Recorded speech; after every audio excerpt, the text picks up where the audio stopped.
Le procès des attentats du 13 novembre s'est ouvert le 8 septembre devant la cour d'assises spécialement composée. 20 hommes comparaissent, parmi lesquels 6 sont jugés en leur absence. À l'exception de Salah Abdeslam, les membres des commandos des attaques sont tous morts.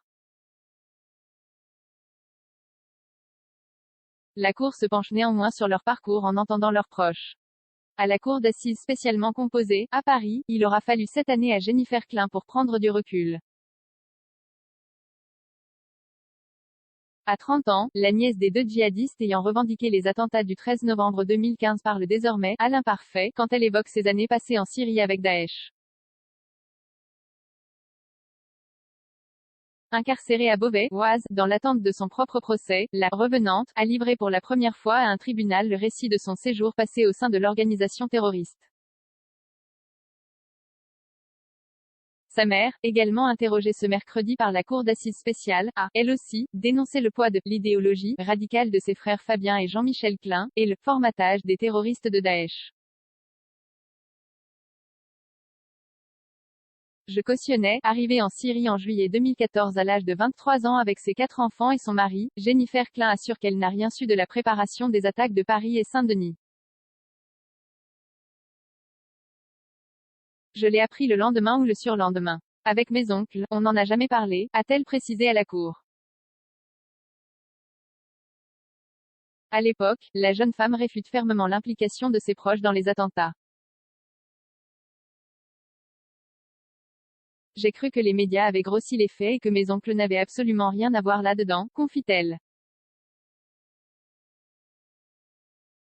Pourtant, depuis son installation à Raqqa, Jennifer Klein est témoin de la violence de l'organisation terroriste. Les vidéos des exactions commises par les djihadistes et mises en scène par la branche média du groupe pour lesquels ses oncles travaillaient, elle les a pratiquement toutes vues, reconnaît-elle. Sans détour, elle explique qu'elle cautionnait, il y avait même des exécutions en pleine rue. La majeure partie des gens qui étaient là-bas approuvaient.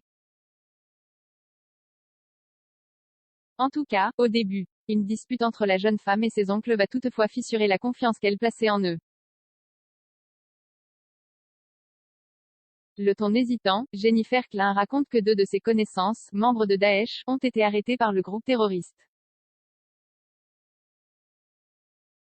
Ses oncles pensaient qu'elle voulait se rebeller, poursuit-elle. Au fil des mois, une scission s'opère parmi les étrangers venus rejoindre les rangs de l'État islamique.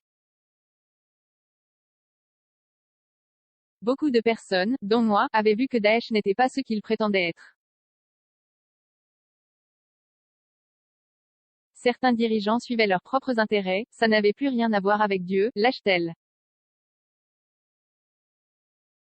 Des doutes et des mensonges à la fin de l'année 2017, après 3 années passées en Syrie, Jennifer Klein se décide à quitter le groupe djihadiste.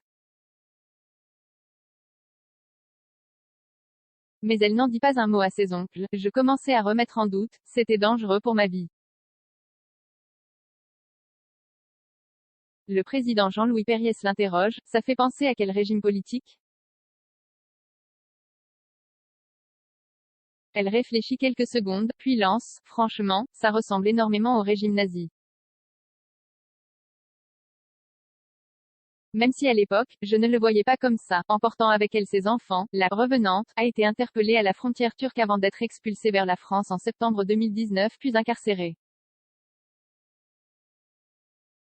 Entendu en fin de journée par les magistrats, un autre témoin indirect de la vie menée sous le califat a décrit les mensonges des djihadistes.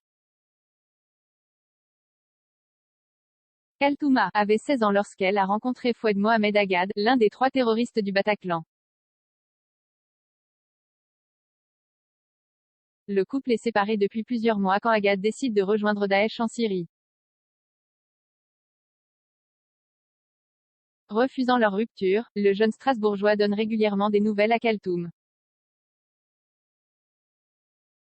Il était surveillé et il était obligé de faire croire que j'étais son épouse pour être autorisé à m'appeler, se souvient-elle.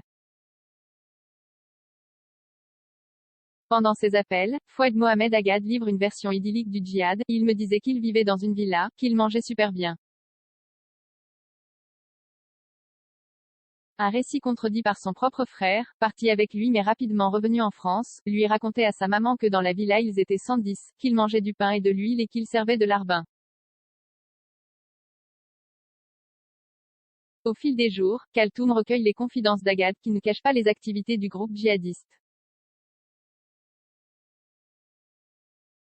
L'étudiante, inquiète de se voir accusée de complicité, et décidée à rompre, coupe rapidement les liens. C'était trop pour moi, souffletait-elle. Elle change de numéro et n'aura plus jamais de contact avec Fouad Mohamed Agad. J'ai essayé d'oublier. Jusqu'au jour où il est réapparu sur tous les écrans. Un commentaire, 3 partages, partagé sur Messenger, partagé sur Facebook, partagé sur Twitter, partagé sur Flipboard, partagé sur Pinterest, partagé sur LinkedIn, envoyé par mail, sauvegarder une faute. Imprimé.